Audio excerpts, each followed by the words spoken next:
صحیح مسلم حدیث نمبر 361۔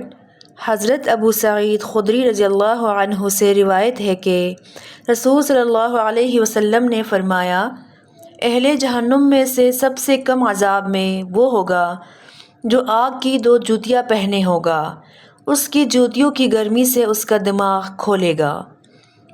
صحیح مسلم حدیث نمبر 362۔ حضرت ابن عباس رضی اللہ عنہما سے روایت ہے کہ رسول صلی اللہ علیہ وسلم نے فرمایا، دوزخیوں میں سے سب سے ہلکا عذاب ابو طالب کو ہوگا، انہوں نے 2 جوتیاں پہن رکھی ہوں گی جن سے ان کا دماغ کھولے گا۔ صحیح مسلم حدیث نمبر 363۔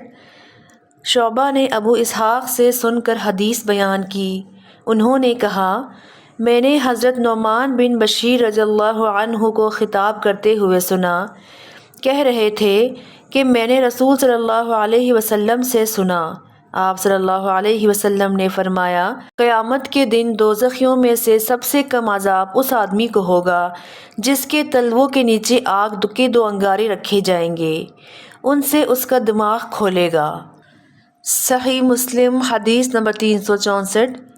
اعمش نے ابو اسحاق سے، انہوں نے حضرت نعمان بن بشیر رضی اللہ عنہ سے روایت کی کہ رسول صلی اللہ علیہ وسلم نے فرمایا، دوزخیوں میں سے سب سے ہلکے عذاب والا شخص وہ ہوگا جس کے دونوں جوتے اور دونوں تسمے آگ کے ہوں گے، ان سے اس کا دماغ اس طرح کھولے گا جس طرح ہانڈیاں کھولتی ہے، وہ نہیں سمجھے گا کہ کوئی بھی اس سے زیادہ عذاب میں ہے، حالانکہ حقیقت میں وہ ان سب میں سے ہلکے عذاب میں ہوگا۔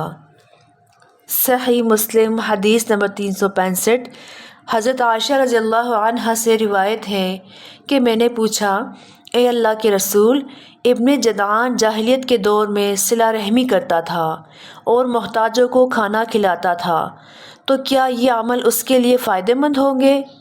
آپ صلی اللہ علیہ وسلم نے فرمایا، اسے فائدہ نہیں پہنچائیں گے، کیونکہ اس نے کسی ایک دن بھی یہ نہیں کہا تھا، میرے رب حساب و کتاب کے دن میری خطائیں معاف فرمانا۔ صحیح مسلم حدیث نمبر 366۔ حضرت عمرو بن عاص رضی اللہ عنہ سے روایت ہے، انہوں نے کہا کہ میں نے رسول صلی اللہ علیہ وسلم کو بلند آواز سے برسر عام یہ کہتے ہوئے سنا، یقیناً آل ابی یعنی فلاں میرے ولی نہیں، میرا ولی صرف اور صرف اللہ تعالیٰ ہے اور نیک مومن ہے۔ صحیح مسلم حدیث نمبر 367۔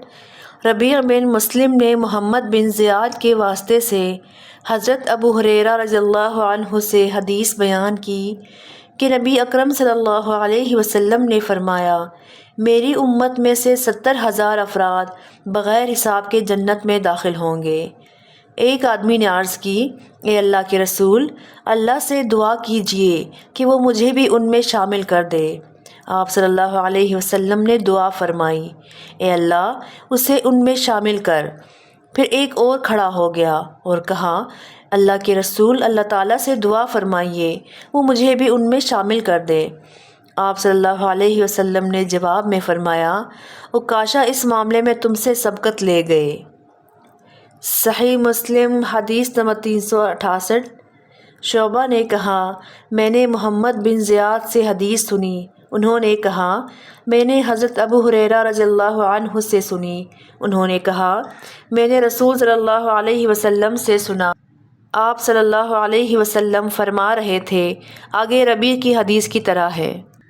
صحیح مسلم حدیث نمبر 369۔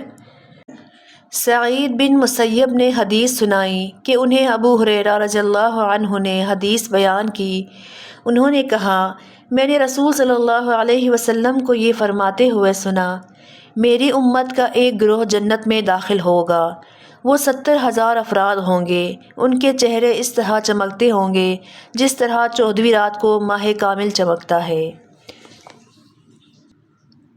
ابو ہریرہ رضی اللہ عنہ نے کہا، اس پر عکاشہ بن محسن اسدی رضی اللہ عنہ اپنی سرخ، سفید اور سیاہ دھاریوں والی چادر بلند کرتے ہوئے اٹھے اور عرض کی، اے اللہ کے رسول، اللہ سے دعا فرمائیے کہ وہ مجھے بھی ان میں سے کر دے۔ تو رسول صلی اللہ علیہ وسلم نے فرمایا اے اللہ اسے بھی ان میں سے کر دے۔ پھر انصاری کھڑا ہوا اور کہا اے اللہ کے رسول اللہ سے دعا فرمائیے کہ وہ مجھے بھی ان میں شامل کر دے۔ تو رسول صلی اللہ علیہ وسلم نے فرمایا اس میں عکاشہ تم سے سبقت لے گئے۔ صحیح مسلم حدیث نمبر 370۔ سعید بن مسیب کے بجائے ابو یونس نے حضرت ابو ہریرہ رضی اللہ عنہ سے حدیث بیان کی کہ رسول صلی اللہ علیہ وسلم نے فرمایا میری امت کے 70,000 افراد جنت میں داخل ہوں گے، چاند کی سی صورت میں ان کا ایک گروہ ہوگا۔